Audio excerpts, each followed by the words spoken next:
صلينا على النبي وآله. بسم الله الرحمن الرحيم، والصلاة والسلام على سيدنا محمد وعلى آله الطيبين الطاهرين.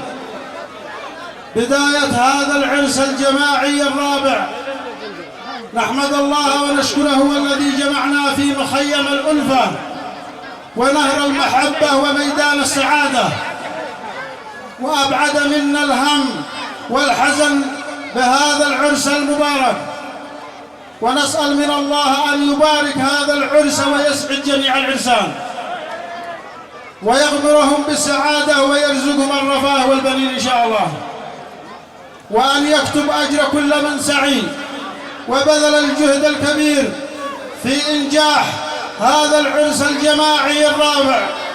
كما نشكر اللجنة التحضيرية للأعراس الجماعية بماور، ونشكر جميع المبادرات الخيرية لجميع أهالي قرية ماور داخل الوطن وخارجه، ونحيي ونرحب بجميع من حضر، وأهلا وسهلا بالجميع والحبوا على الرأس والعين.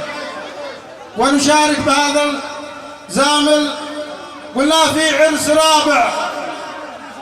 رابع يا عصافر غردي، وللحلاوة انشدي هذا النشيد، ل24 بالتهاني رددي مبروك يا عرسان باليوم السعيد، باسمي وباقت ورد توصل من يدي، واجمل حروف القوافي والقصيد، بالفل والريحان والجو الندي.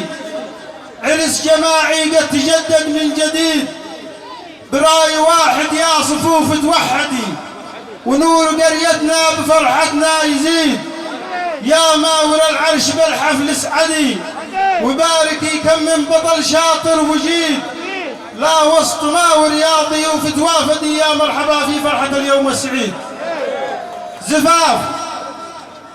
زفاف جياشي وسيد واحمدي، زفاف هجامي لنا فرحة وعيد، يا هذه الدنيا الجميلة رددي صلوا على المختار، وانغم يا نشيد والنشيد الوطني. والسلام عليكم ورحمة الله وبركاته.